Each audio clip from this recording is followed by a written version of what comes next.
Meanwhile, Democratic leaders are pledging to resist incoming President Trump's mass deportation plans. California Governor Gavin Newsom is reportedly considering several plans to help at-risk illegal immigrants avoid removal.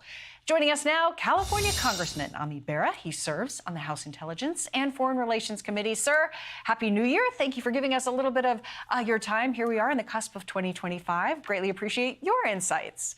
I want to start Molly, thanks for having me on. Yes, I want to start with, there are a number of political leaders all across the country that are promising to Trump-proof or to push back on the Trump plans, which are really yet to be formalized completely. We're not really sure how mass deportations will happen. What do you think will happen in California as the pushback gets underway? Do you have any predictions? I think there'll be some cities, some parts of the state that will, continue to try to be sanctuaries. I also would urge leaders in California to work with the incoming administration where we can. I mean, the voters spoke and they want border security. So are there places where we can slow down the incoming tide of folks that are asylum seekers, et cetera? Are there smart policies that we could do? I also think that, we need farm workers. We've been able to do some stuff in a bipartisan way. So if there are places where we can work with the incoming administration, we ought to do that as well. I want to touch on that just for a quick second, because there are major concerns about the farm workers that could potentially fall victim to some of these deportation plans. Is that a major concern that you have? Very much so. California is the leading agricultural state in the country, and we need those workers. Our farmers need those workers. So we have in the past have had bipartisan legislation to modernize farm workers, give folks the ability to work.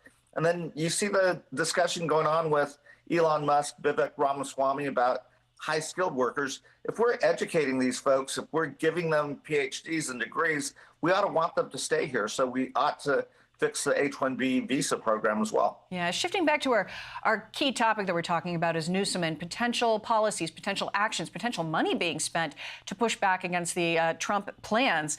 This is a recent report from Politico kind of dug into what potentially could be coming down the pipeline here. A draft of the plan obtained by Politico proposes the creation of an immigrant support network comprised of regional hubs to connect at-risk individuals, their families and communities with community systems, such as legal services, schools, labor unions, local governments, etc. It's one of the first indications of how a major blue state is thinking about ways to oppose the Trump administration on immigration as Democratic leaders struggle to find their footing on this pivotal electoral issue.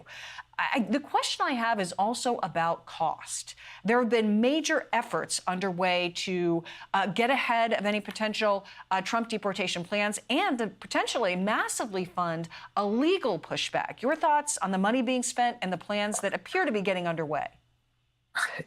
So on the Trump side, deportation, the cost is close to $100 billion is what we're hearing. That's a lot of money.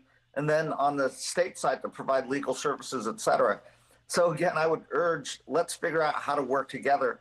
If you think about Tom Homan, who's coming in, he worked in the Obama administration, and President Obama was criticized, but he actually deported close to 3 million individuals. So there might be a place where we can work together. Let's secure our borders, but let's think about immigration slightly differently as an economic issue. And again, you might find there are some Democrats like myself that are willing to work with Republicans if they don't go too far. Yeah, it's interesting to hear you say that because, like you mentioned, perhaps you've listened to the voters and they want to see some collaboration. But when we look back at the prior Trump administration, California, within that first year of the Trump administration, sued Trump about 100 times. And the bill was also very high, potentially costing, over $40 million within the first year and a half of the Trump administration.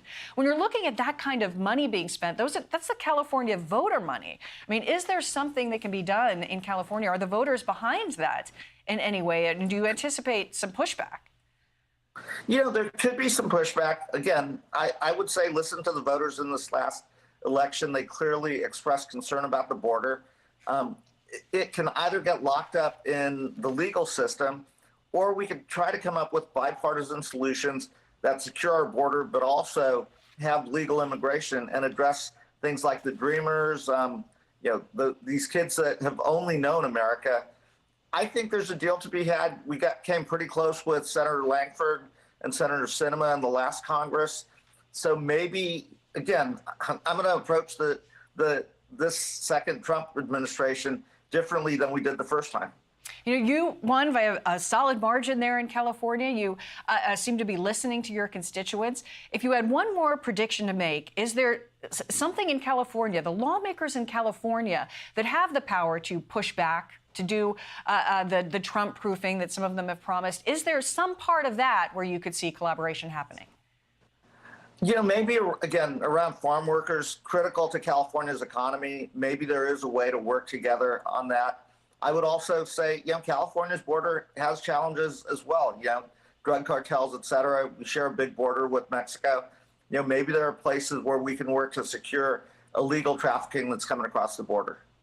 That would be a wonderful place to start. Congressman Ami Barrett, thank you very much, and Happy New Year. Thanks for joining us. Thank you. Happy New Year. Hey, Sean Hannity here. Hey, click here to subscribe to Fox News YouTube page and catch our hottest interviews and most compelling analysis. You will not get it anywhere else.